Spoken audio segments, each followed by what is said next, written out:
I've been on a whole new vibe these days. Old school Louisville boy like Reese Gaines. I know we were cool back then, but things change. Your chick give me brain, my chicken's free range. Alrighty guys, welcome back to the third edition of the Crack Paddles podcast. I'm your host, Alex Crum, aka AC, and I'm alongside my co-host, Kevin Dong, aka KD. Thank goodness, he got it right this time. I studied. This is not a mirage. We are actually together. In fact, we are cheek to cheek, as I like to call it. Kevin, how you doing?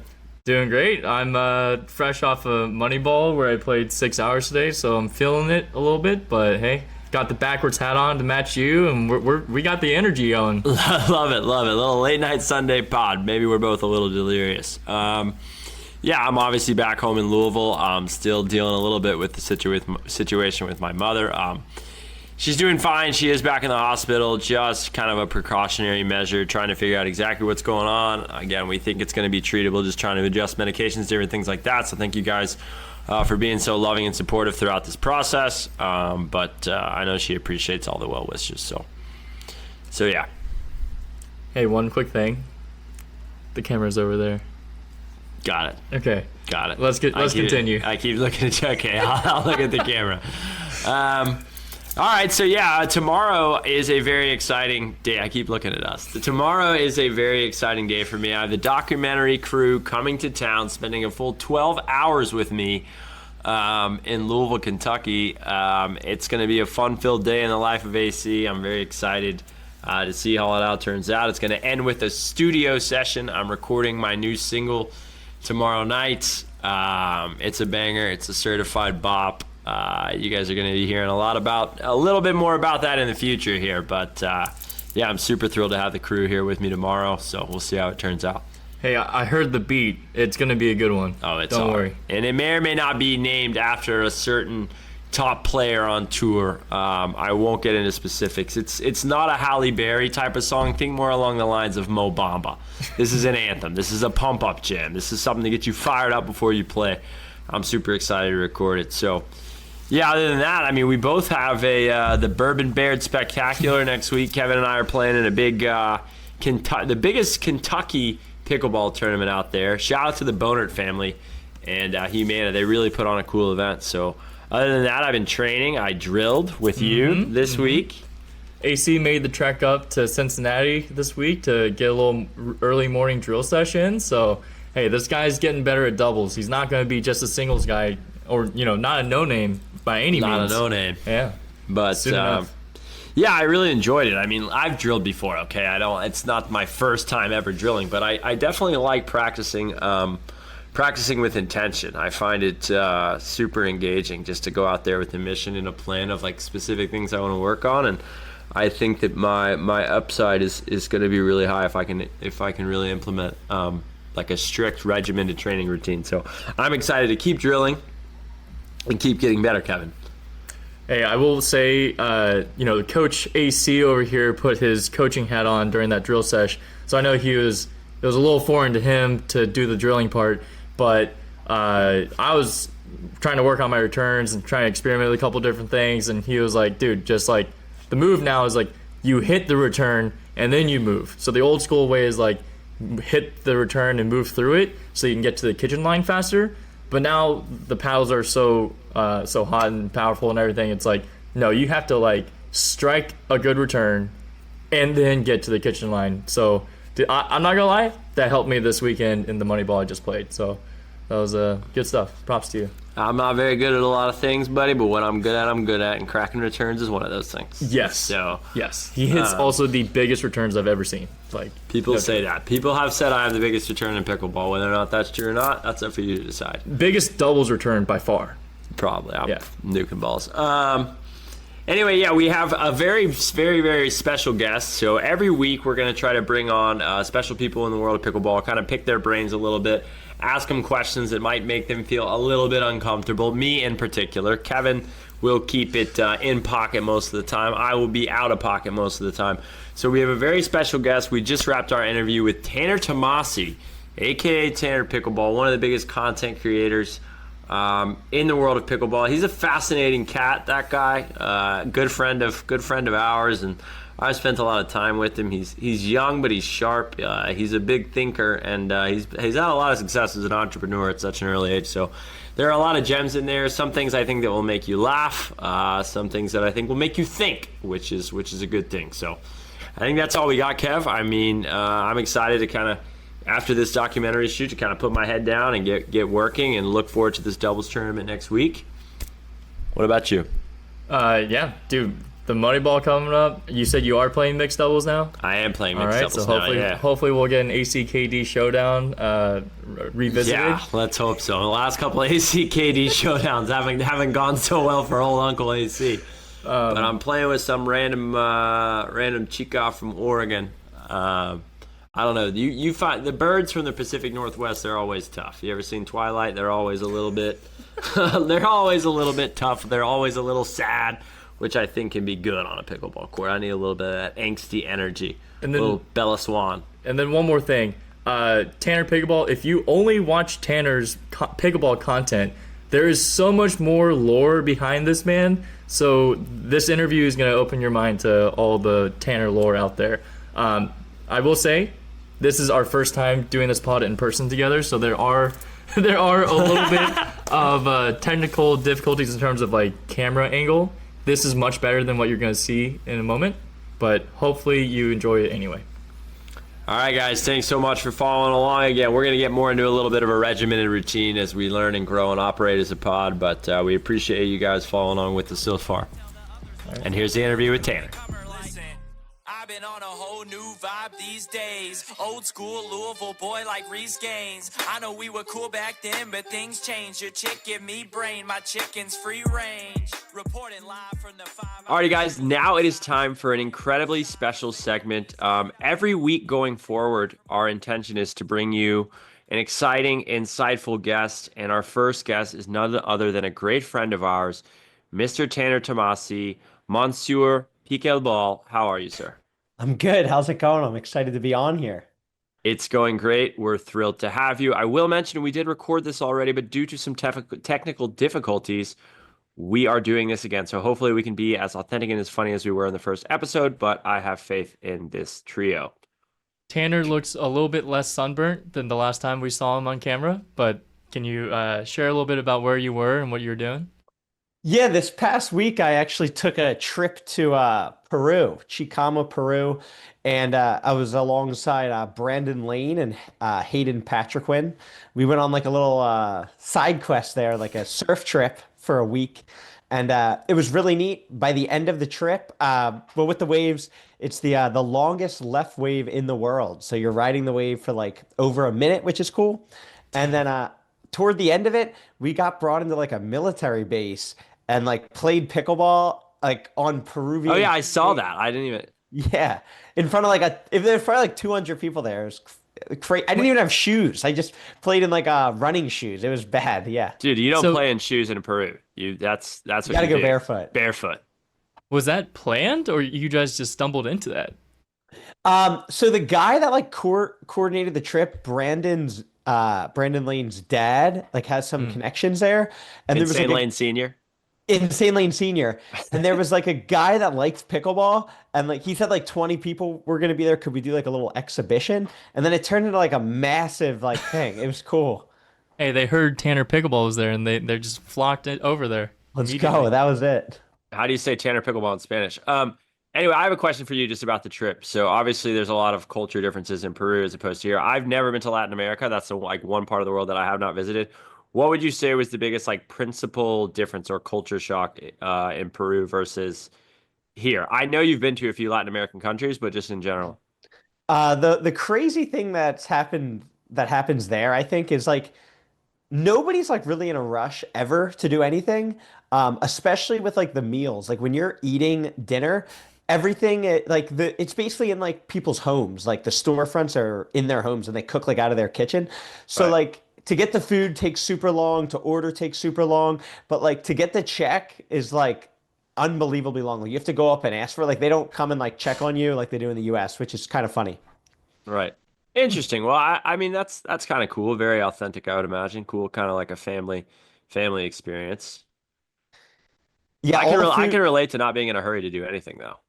yeah, yeah. I'm the opposite. I'm always like bang, bang, bang, and all the food just tastes so much cleaner because like they're doing everything by hand. Where here, like it's processed or it's over the top with extra sugar and this and that. There, it's like super clean tasting. That's Sure. like a lot. I feel like a lot of college athletes come from outside of the U.S. sometimes. They come to the U.S. and they're like, oh yeah, like we all get fat in America because it's all this processed food and all this sugar that isn't back home, regardless of where it is in the world. Like, Oh, I didn't know that, but that makes sense that they come here and they get gain weight. heard that from multiple different people. But I went to anyway, Green District today, so I would like to be acknowledged for that. It's basically like a sweet green, if you will, okay. which is, I mean, it was the healthiest place that I've been into like forever. Like it was like 16 salads and like 3 wraps. That was the option. Oh, I got your 3 wraps and then hummus also. your But classic is like a full pizza, so I'm surprised to see you in there, right? a large cheese pizza, well done, 2 sides of ranch, 2 large cups of ranch. Not too heavy of a ranch, like a lighter, more buttery milk type of ranch. That's sort of my go-to every night in Florida. All right. I think we're getting a little sidetracked, All so right. we should start our. Anyway, all right. Go We ahead. want to Take it away. introduce this segment called Hell's Kitchen, where we have some of your favorite pickleball personalities from in the space, and sort of grill them a bit. These will be primarily pickleball centric questions. However, we will veer off the beaten path, or more so, I will veer off the beaten path here and now and again. So we're so happy that Tanner has joined us today, and we're going to start off with a little bit of questions so you guys can get to know him better. Kevin, why don't you go ahead and start us off? Sure, I'll start it off. I heard from a little source through the grapevine that you recently had the chance to play some rec games against Anna Leigh Waters, the GOAT ALW. So I'm just wondering, what was your record against AL? Who was your partner, and who did she play with? Oh, yeah, this is a I don't know if it's a bad look for me or not. I mean, they're the best. Yeah, I played. It was me and Mark Danquart, and we played. He's like my men's doubles partner. He's from Florida. He's super good, super talented. We played against Anna Leigh and Anna Bright, and I'm pretty sure we lost 9 games in a row and won 0. So I don't think it could get any worse. But it was good. Just the styles don't mesh up too well. They speed up like everything off the bounce and dink really aggressively, and we did the complete opposite. So it's good to switch up the strategy going forward. All right, so there you have it. The pickleball world has a scouting report against Tanner Tomassi now. I see. But what about your pachu? What about your pachu? I feel like every time anyone ever speeds up at you, you nuke it. Yeah, I feel like that's my usual game plan. With the dead dinks, like they just like their speed ups off the bounce are better than anybody's, obviously. Male or any male I've played, their speed ups off the bounce are 10 times better. They're so good, and just that's like their whole game. Where I feel like in Right. men's, like guys don't do it as much, but in women's, that's like almost the entire game is like starting and initiating, and their like first shot is really good, especially coming from them. I mean, they're the best in the world, you know. Right.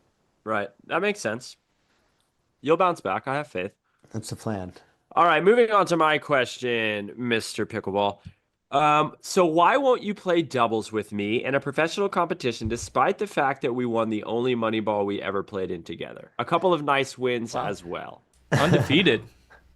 Yeah, we are undefeated as a team. I think of it this way. I train doubles like every day for a cute few hours. I think you train not much at all. I know you've had your huge wins with Federico yeah, Federico and Chris. So you're getting into the training now. You're ready to go all in. But I need a partner with the same work ethic on the doubles court, not just the singles court. Okay, well, let me tell you Dang. something. Let me tell you something right here now, Buster Brown. At 6 a.m. this morning, I was working on my DASQ cup drop, and I don't think I missed a single one. So, to your point, when I was teaching tennis full time, I did not have the opportunity to train like you guys and the rest of the Boynton Beach, the bad boys of Boynton Beach. However, over the course of the last 2 weeks, I've been putting in 3 to 4 hours a day, and I am confident that when I become an absolute warrior at the kitchen line, that you and I will be one of the greatest teams to ever sail the 7 seas. So. I'm in. I'm waiting for Okay. that moment. I am in. The flick is still just not there, but it's gonna get there. But like as far as resets, counters, all that stuff goes, court positioning, not getting body bagged every 2 seconds. Like that stuff is really on the up and up. But thank you for your honesty, Tanner. Good Whoa, points. whoa! I gotta call you out because you said you're not getting body bagged as much. Because I'm pretty sure I got you a couple times last time I saw you this week. Once or twice, just to Okay. make sure. Yeah, I wanted to keep it like I don't want to totally go off brand. Like I still want Right. to chest. Okay. I still want to chest a couple like Ridley here and then. But like it's happening with a lot less frequency. I can tell you that. There you go. All right, fair enough. KD.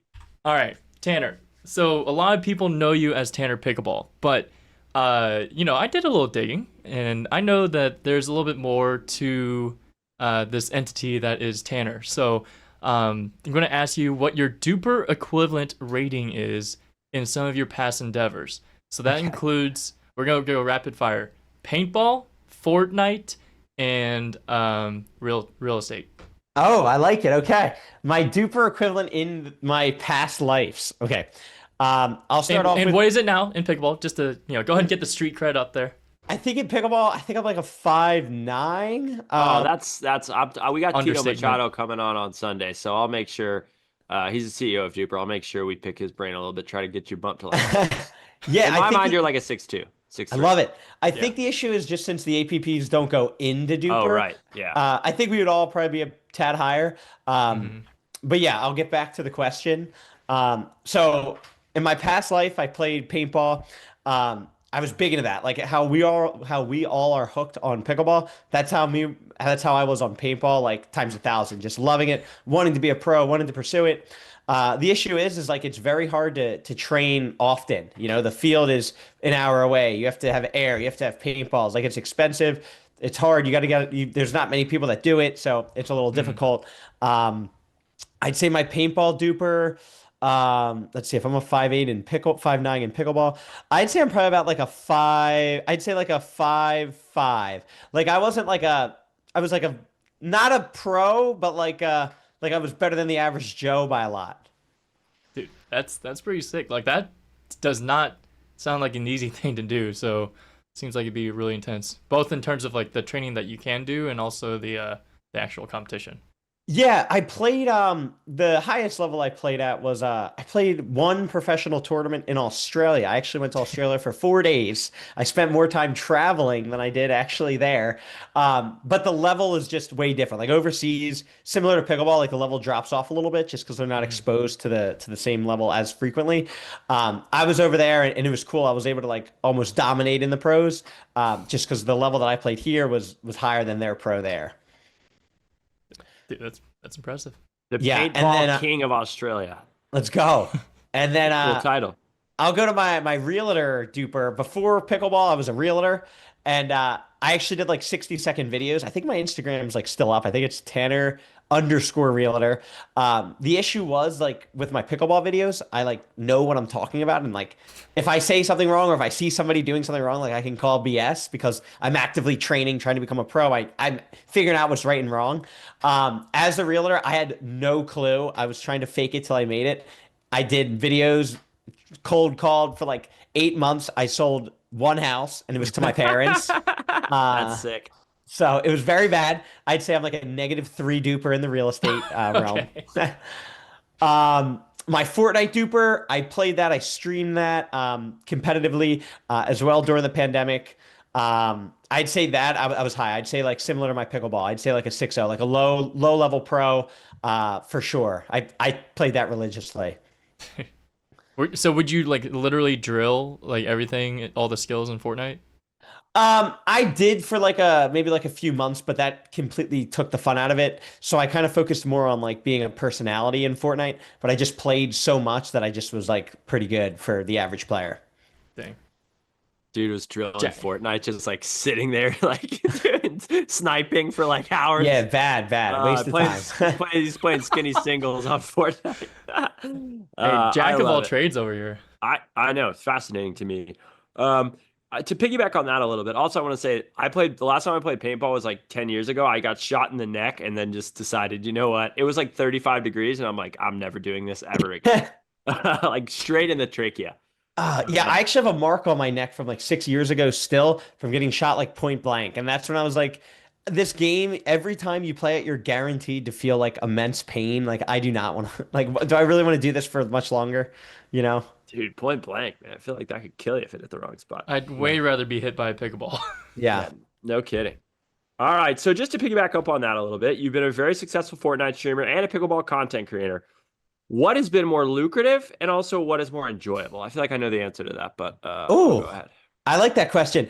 Yeah, I think they both were definitely lucrative at times. Like when I was in my peak doing the Fortnite streaming, it was during the pandemic, so there wasn't really much else to do. So many people were like flocked to the computers, and that's when streaming was like in its prime. So basically, anybody who streamed like got a lot of viewers, built a community. So it was pretty cool. Quick little funny story. When I was streaming, this was probably like towards the back half of my career. There was basically this one guy that like he was called like a whale in like the communities of Fortnite, or just like the community of streaming. And for people that don't know, whale is like just a big donor, right? Someone. Yeah, so like this guy was like known in the community for just being like he would come into your stream and just like donate you a ton of money. And the way you make money as a streamer, you're basically like a waiter in a restaurant. Like you get tipped. Like you don't get paid hourly, you don't get anything. People have to physically give you money. So the way it would work is like this is generally how it would happen when I was playing like a Fortnite game. Say I was getting down to like say 25 people left. And then somebody in the chat would be like, hey, I'll give you $10 if you win this game. And somebody else would be like, I'll double it. Oh, I'll double it. I'll double it. Oh, I'll add in $2 per kill. So then you would just like rack up money that way. And that's like literally cool, how That's fun.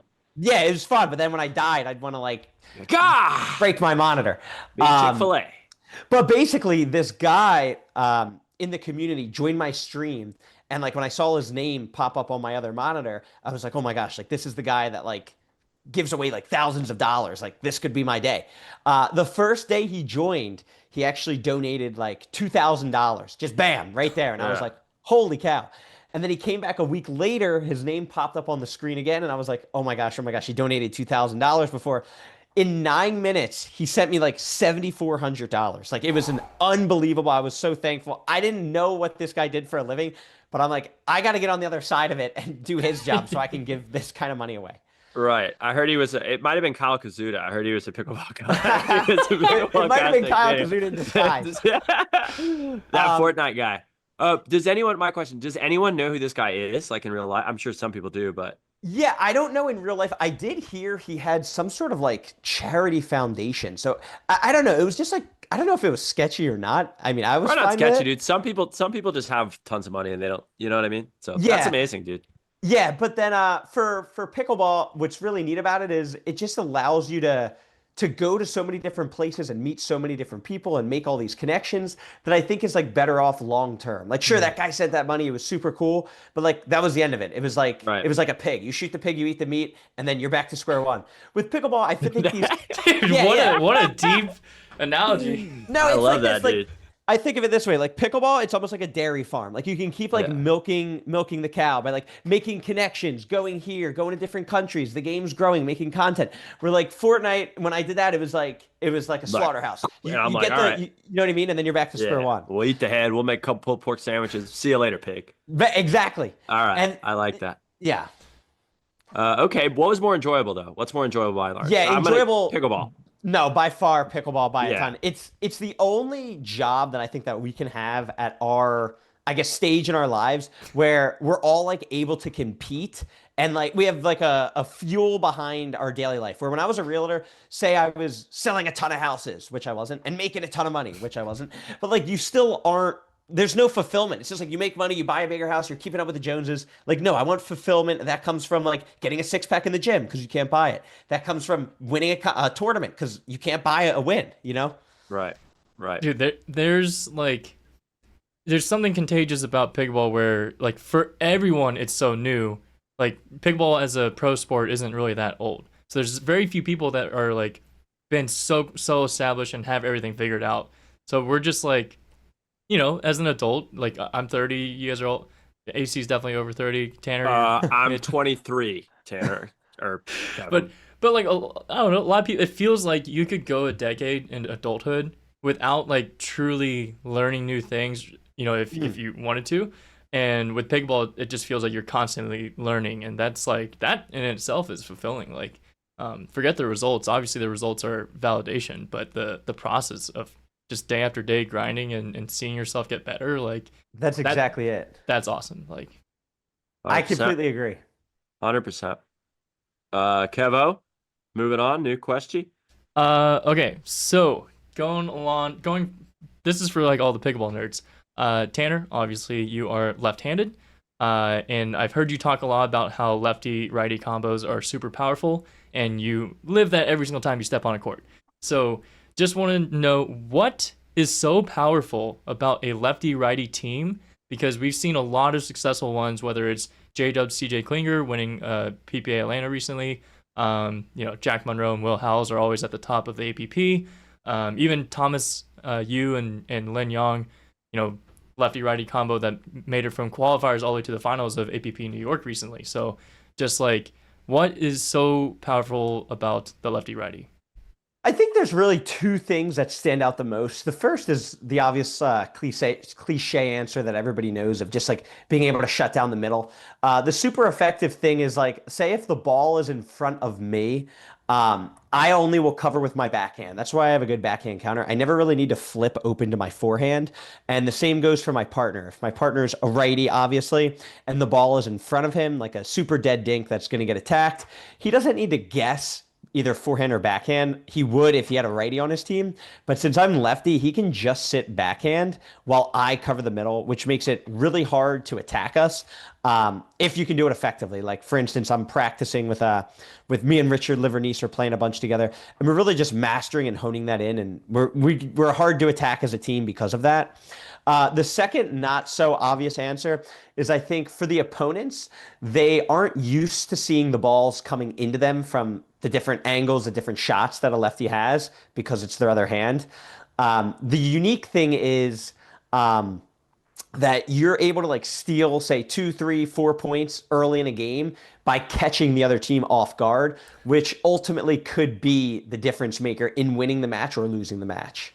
Dude, I remember the one time we played each other, it was APP Dallas in 2024, and it was 1-15 because it was a back draw. Yep. And I remember, like, obviously, I love my flick, right? So I flicked 1 or 2 straight at your right hip because I'm like, oh, normally, like, that's the spot, like, chicken wing someone.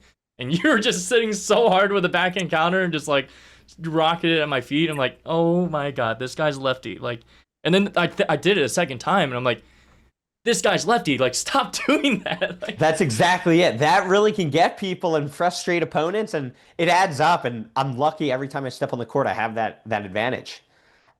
Yeah, you're also kind of like a little mini kangaroo. When I start seeing air underneath your feet, it's like a genie. Pacha! It's like my favorite shot in pickleball is your backhand knife counter at the toes. Yeah, it's effective. I think the jumping You get it down so well. I mean, when you levitate like that, you're able to get the ball down at the feet. I keep telling people, I keep telling myself, like, you're not meant to hit counters through people. If you can float and then boom at the toes, it's much more effective. Yeah, that's just like a natural thing. I started doing that. That was like when I was like, I feel super like raw to pickleball. I still use the jump, but now it's like only on certain balls. Like if the ball's super low, I'll jump up because then it kind of like I can't get chicken winged if I jump. It's almost like I'm like 6'5". Right. But if the ball's like more neutral, I can't jump because if the opponent gives like an off speed or goes far out wide, it kind of gets me into trouble. So it's kind of like a fine line of when to jump and when not to. It's an extra tool, but it's not your it's not a constant, right? Right. Because otherwise, yeah. You get into trouble. Yeah, yes. Off speeds are like the death of that shot. Yes, because then you're reaching and there's no way you're not popping it up. Yeah, and you can't recover. Right. Yeah. I think one thing, I'd be curious to hear your opinion. I think you left out one huge benefit of the lefty-righty team. And that is what Wade and I do. That is, so when you have 2 forehands in the middle, well, either person can drive or drop the third shot, and then the other person has a forehand that they're going and chasing the ball with. So, yeah, having that flexibility is huge. Yeah, that's so good. That's another thing. The shake and bake driving crash with lefty righties is super effective. The reason I guess I leave that out is for me personally, I just don't have too lethal of a drive. So when I like drive more often than I drop, it gets us into trouble with just the opponent like punishing the ball. I find my best success when I'm driving is when I take off like a lot of power, like say 60%, but I really focus on getting it as low to the net as possible. Yeah. We're like, you guys can just rip it because you and Wade both just hit it so hard. It's so effective. I just don't have power. When they see my ball coming, they're like, oh, that's so easy. Nothing. Don't give Kevin that much credit. Do not put his and Wade's drive in the same breath, please. Hey, just clip that part before you said the AC, and we're sending it to Wade. Kevin is very good at a lot of things, but he's not. He ain't got Wade's drive. Dude, Wade's got a hard drive. Wade's drive is elite, but also my tennis forehand was just high heavy, like just trying to get tons of topspin, tons of height, and just drop it near the baseline and back people up. That does not translate Your well to pickleball drive is pretty similar. Dude, it does not. Everything's up here, so no, we normally crash more on Wade's drives and then crash off of my drops. So it's a little bit, but that's what I'm saying. I was gonna say like it's not necessarily just on drives, like it's even on drops. It's still hunting with a forehand, whoever's up there. Yeah, I would say that's like the strategy I resort to is I'll try to hit like aggressive roll drops, and then that sets up my partner. And then depending on who I'm playing with, if they drive or if they roll drop, I'll tend to look to poach that next ball. Super effective though. Yeah. Okay, amazing, very insightful, and I agree. Like, I even forgot you and Wade were a lefty-righty duo, and you guys have obviously had a lot of success recently. One thing quickly before I go to my question, you said you've been training with Richard Livernese. I was told that his name was pronounced Livernacci. Is that accurate? I'll tell you what, I played when we played the PPA together and we played Ben Johns and Andre Dascu, the announcer was calling him Richard. No way. Like the entire time, Richard. And the other announcer was, I think the other announcer was like Roscoe Bellamy. He was saying Richard, and then the other person was like Richard. Just So refused to give it up. So I might be believing his name. Richard Livernacci, yeah. Richard Livernese. Anyway, all right. I thought it was Livernacci. I could be wrong. Okay, moving on here. So I'm curious, Tanner. I feel like your ascension to the top of the pickleball world is inevitable because of your work ethic, drive, and your skill set. If we can get that drive a little better. So I think pretty soon you're going to have your pick of the litter, so to speak. Who is your dream men's and mixed partners? And you can't say ALW or Ben. Oh, you're just saying in general. In general, Yeah, like if you had your pick to play with anyone. whoever you wanted to, who do you think would complement your skill set the most on the men's side and the women's side? I'll tell you what, I think I would love to play a tournament with Hayden. I knew you were gonna say that. I knew yeah, it. And I agree actually. Now that we've become buddies, his his game is everything he does. The one thing that he does that I think like when you play him or you play with him or against him that you see where you're like, wow, like I haven't really seen anybody do that. If anybody's rolling dinks aggressively, he like doesn't let them bounce. He leans in and he like chips them out of the air, like a hard like slice back out of the air, and doesn't let them bounce. And it completely neutralizes people dinking aggressively. And I haven't seen anybody do that like besides him. It's just like it's that next tier of play. So I would love to get that on my side. Yeah, 100%. H is a chameleon, man. I feel like he just does everything well. Like the guy, he's just like a little dude. He's out there like left hand, right hand, dink, roll, crawl. Like, I feel like he just does everything well. Yeah. And then for a mixed partner, I want to play with Tyra just because I could be confident that my partner is like never going to miss the ball, even if we're on like extreme defense. She's going to get the ball back like effectively. Even if it's like already on the other court, she's still finding a way to get that back over. Exactly. And since it's mixed doubles, like the majority of the balls are going to her. So that's like perfect. I'm like, yeah, keep hitting them because I would miss one by now, you know? All right. Fair answer. That's a good answer, I think, for you. I think she's coming on the pod. I've heard that anyway. So nice. I'll put it. We'll ask her who her dream mixed partner is, and I we'll hope see if it's she says Tanner. Tanner. Too, yeah. She's like, I've always wanted to play with that Tanner guy. Yeah. That's my dream partner. I'm over here simping on the pod. I'm ready to make it happen. Thanks, Tanner. All right, Kevin, go ahead. All right. So speaking of all the pros, the term Pickleball Pro is very, very loosely used. So I just want to get your perspective. Like, what do you think is a Pickleball Pro? Where does the line start and where does it stop? Yeah, that's a great question, and I've actually got into it with my friends Richard and my buddy Zach Marceau. Richard? Yeah, Richard and Zach. Yes. because we've had this conversation, like, what does make you a pro? And the conclusion that I've come to personally, I don't know if people agree with it or not. I'll have to know in the comments and hear what you guys think as well. I think you have to be a pickleball professional player. You have to be making like a livable wage from strictly competing. I don't think like you can be making some money from competing and then some money from teaching. I What think about like, paddle? But what about like But yeah, okay, sponsors and yeah, stuff. sponsors, paddle deals, things like that. ooh, Because the that- reality that's is good. prize That should money be is part like of it. not. Yeah, I 100% I agree. think sponsors and like yeah, and like your paddle deal and this and that. I think yes. I just think like I don't know. I guess it has to be like almost like that's like passive money, like having a sponsorship, paddle sales, where it's like if you're like physically like teaching still to make your money to play the tournament. Like I don't know, is that a pro? I mean, it could be. I don't know. Because like me, am I considered a pro? I don't really make my money from competing. But that's what I'm saying. What would you, if people said, Tanner, what are you? Like, I'm a professional pickleball player. You would say, I I'm don't a say professional that. pickleball player and a professional and a content creator. Like, I feel like they Yeah, both fit on the same umbrella. when people ask me like, oh, like what do you do, whatever, I just say like I do social media for pickleball. Like I keep it very like broad. I don't know. I feel like, oh, you're a pickleball pro, and then I like, look up my name and it's like, oh, he's in the quarterfinals for the seventh time and keeps losing. You know what I mean? Like Yeah, well, that's better. That's better than most other people are doing. That's And top let's that's a eight. good point. and let's not forget you made a semi. That's a good point. Yeah. Come on, Like I you watched said, it from Buffalo Wild Wings in Newport. Is that all forgotten? I do You could have remember won that. that match too.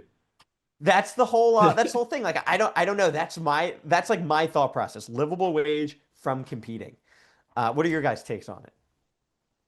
So It's yeah. you You go, go you go, ahead. AC, Ken. you go. Okay, No, fine. I mean, I think it's broad. My personal perspective is that, again, if you are earning a living through pickleball and you're competing in any capacity, you can call yourself a professional, right? Like, I think if you're hemorrhaging cash, which is what a lot of people are doing, to like get two-pieced in qualies, like tournament after tournament after tournament, and again, no shade, follow your dreams. I support you fully. Like, then I don't think you're really a professional pickleball player, right? But by the same token, like up until this juncture, like I'm not necessarily making like I've made money playing pickleball and competing, but like I'm not like making a lot of money right Right. now. I hope that's about to change soon. And I just beat the two number one players in the world in like a 6 day span. So I'm just saying, like, am I a professional pickleball player? Like I'm not Right. actively making a living doing it, but I just beat the number one player in the world. So it's like again, it's hard to say. I do think there's just such a gray area there. But I do think if you're able to support yourself through pickleball in any way and you're also competing at a professional level, that's fine by me. You can call yourself a pro. I like that answer. What do you think? So I think just in terms of like where is the floor and where obviously at towards the top. Okay, yeah, sure. Like Rachel Rohrbacher, Anna Bright, AL, Ben, Gabe, all those people are pros. Like there's no doubt about that. But I feel like the floor is like, have you won a main draw pro match? Like that's like to me is like, hey, okay, you've at least beaten someone in a pro main draw. That's got to count for something. But that being said, I think that's the absolute floor. So to your point, when people are like, oh, like, what are you a pickleball pro? It's like I usually joke. I say for marketing purposes only. If I'm talking to a potential sponsor, I will say that. But if I'm talking to someone at the park or wherever, it's like Right. yeah, like I'm pro-ish is what I'll say. But So yeah, But you're selling yourself short there, though, bro. No, I know what he's Last saying. year- I know what he's saying too. But like, if you're talking to some like Missy at the park and she's like, "Are you a pro?" It's like, yeah. Do you know the big pro tournament that was just here? Like, we beat one of the better doubles players in the world to make the quarters. Like, I think you're selling yourself short there a little bit. Like But pre-Fort Lauderdale Dong, I'd be like, all right, be like, yeah, no, throw this guy in the money ball in Montana. But you've been, dude, your last like two big events, you made a semi at a major and you made a quarter at your last tournament. You and Wade are like on fire, beating really good teams consistently. Like, Two don't be so humble. two data points is not a trend. It takes three to make a trend. Two data points is a line. Well, I don't. Kevin, I don't you- do math, so do you feel, Kevin, like it's almost like when you say it's not like it's like cringe, but like it's like you don't, I don't know, you just don't like feel that you can say it, right? It's like you're not on like a big enough level to say it is how you feel. Like that's how I feel, where it's like I'm more social media than I am player. I want to be like a top player, but like I'm more so, you know what I mean? Where it's like, does that make sense? Because with social media, we both have something to show for. With pro, it's like, you know, Yeah, like I don't have a pro medal. You do have a pro medal. I don't have a pro medal. Like it's just like okay, yes, like we're getting hot now, but even after both of these runs, I feel like I go and train and practice, and it's like, I mean, I don't feel like I'm that much better at pickleball than I was 2 months ago. It's just like each incremental day I'm like working on stuff, but like it doesn't feel like something just like broke through and like all of a sudden I'm this totally new tier of level of pickleball. right. But to your point, it's like, yeah, like I don't have the pressure of my results dictate my financial livelihood. Like that is not true for me, which I appreciate, but also it's like, yeah, like I'm not making that much. So Right. it is like, it is a different level than the people that are, for sure 100% calling themselves pickleball pros. Right. It's an interesting discussion, right? I don't think there's a right answer or a wrong answer. And I think again, the floor being won a pro main draw match. If you call yourself pickleball pro and you won a pro main draw match, like I'm not going to shank you. Like I'll say that's fine. All right. We had a pretty good diverse view. Yeah, set, interesting so interesting discussion there for sure. Mr. Pickleball, you've changed career paths like 7 times and you're still in your mid-20s. Look very young. What do you think your next venture after you inevitably get bored of pickleball could be, / would you ever consider opening up a pickle and pizza chain with me? So envision like not a lot of courts, okay? So probably like 4, maybe 6.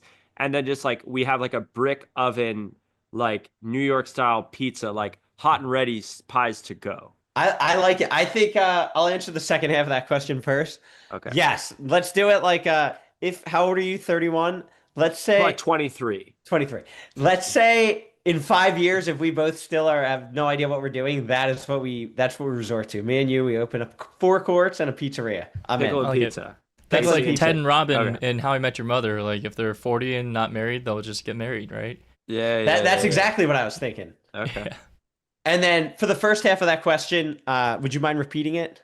Just what do you possibly see if pickleball and eventually it's like anything else in life, like eventually you're going to move on to something else. Who knows if that's in 5, 10, 20, 700 years. What do you think the next thing could be for you?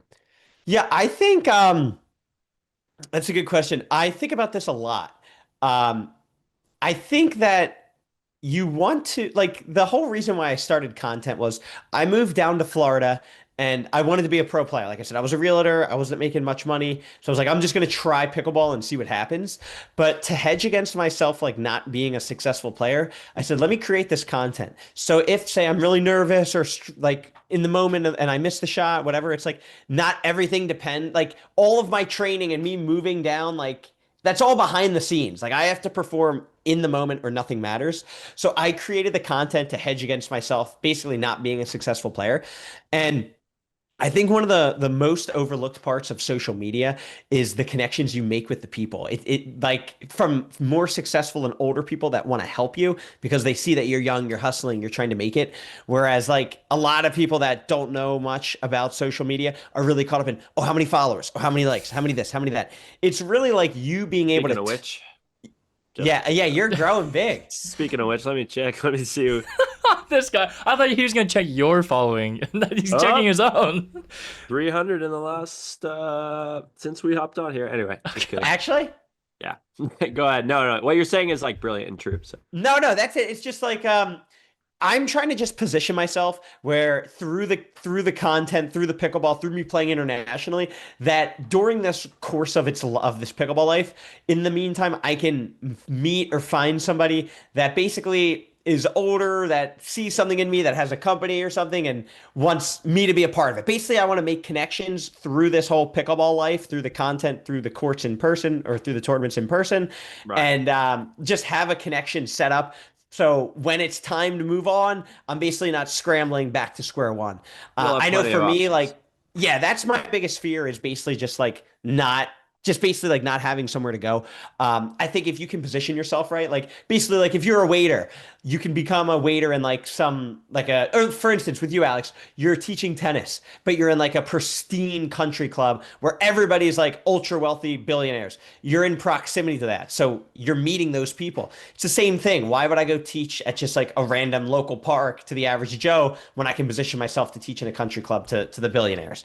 I'm trying to do the same thing with the content as opposed to me just playing, going to the tournament, talking to the players. I'm trying to put myself out there globally as like this person that's basically like a pickleball fanatic that sees I'm energetic, I'm passionate, and they're like, oh, well, that's going to translate into his next venture. And then it's successful. All right.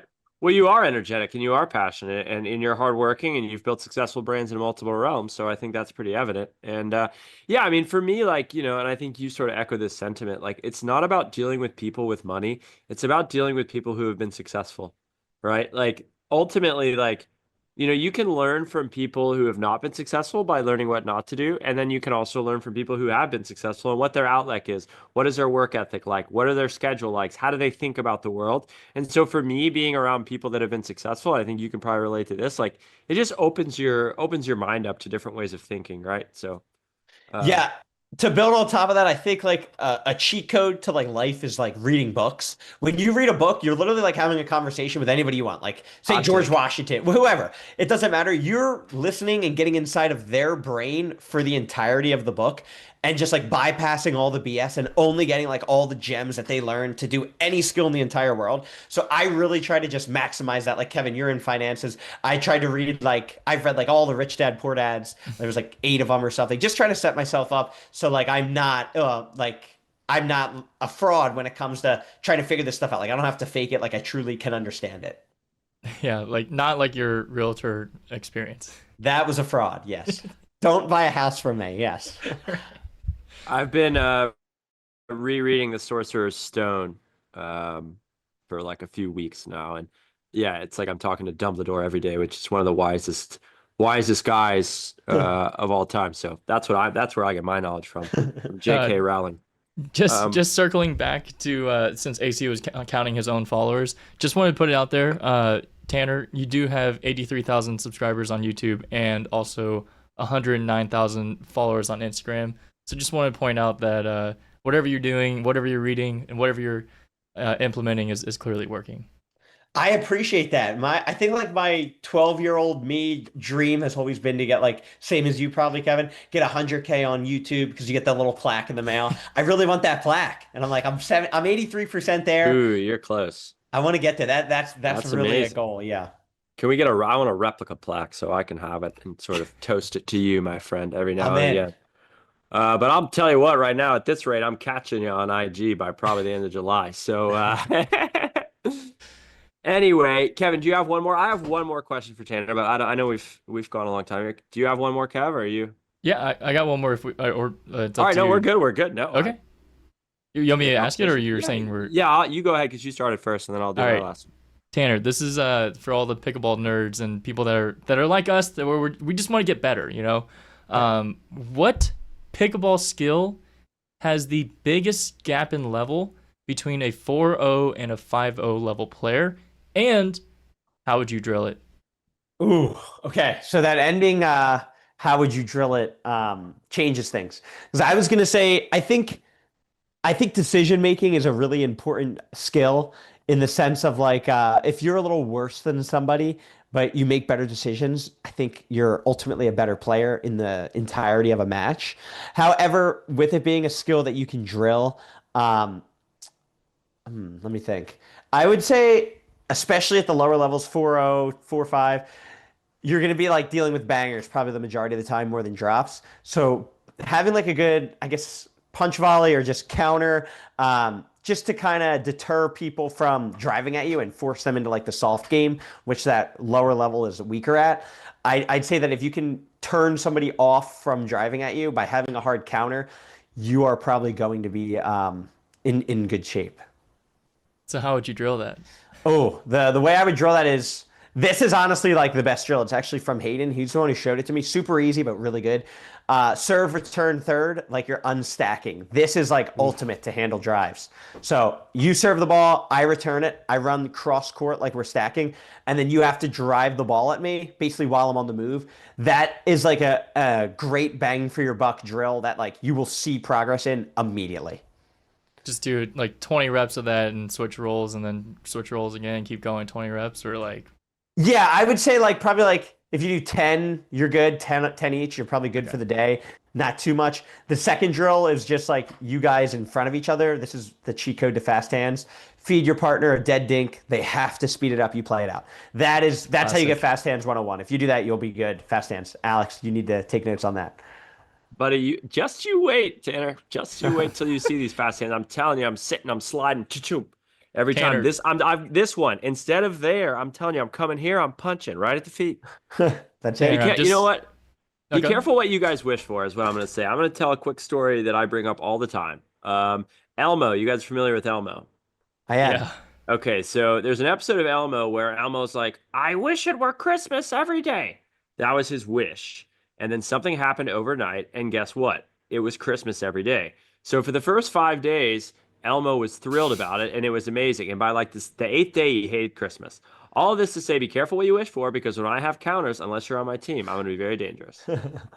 AC, we're giving you all this trouble because we want to see you. We want to fuel you to your success.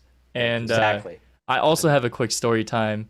AC may have gotten caught in 4K earlier this week because he had a whole film crew. Am I allowed to talk about this?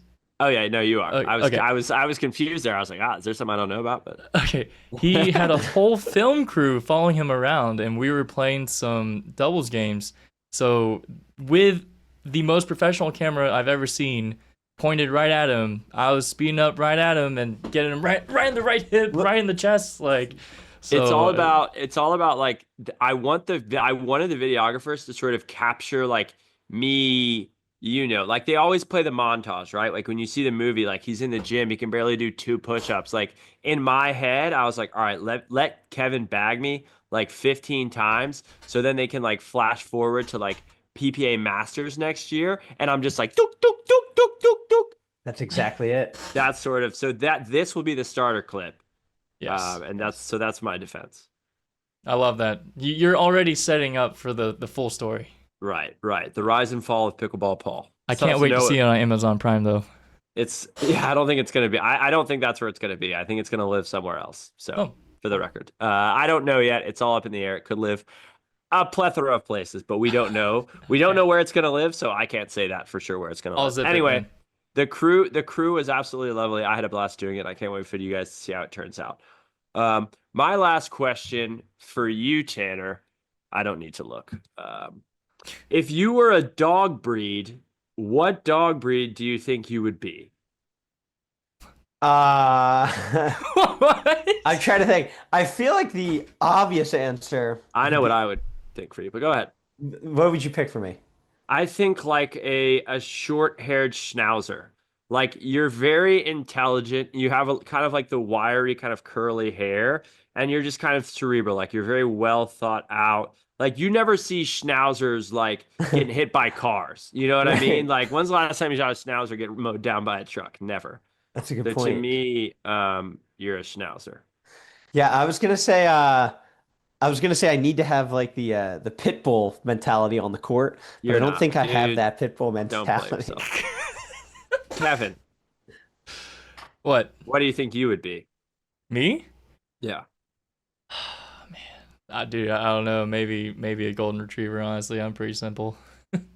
Yeah, see, that's probably what I am realistically. Kind of like joyful, smart, but also kind of stupid, and good at sports. Airbud. I've seen Airbud. There it is. My other answer for you is going to be a Chinook, which is actually the state dog of New Hampshire. What? It's a Chinook. You can look it up. That's what I went through the list of top 20 smartest dogs, and the Chinook is what stood out. About you. Chinook. So a Schnauzer, Chinook, Golden Retriever. Yeah, no, they're cute. They're, you're kind of a unique guy, Kevin. Anyway, we'll wrap on that. Think about what dog breed you are, guys. Tanner, we cannot thank you enough for joining us. You are our first guest in a long list. You actually have now just become our first recurring guest. Let's so go. That means once you're on once, you have to come on again in the future. Seriously, we appreciate your time so much. Congrats on all your success up to this point. I guess what's next for you? APP Newport? Yeah, I'm actually doing a team event in the Cayman Islands next week. I saw that. That looks sick.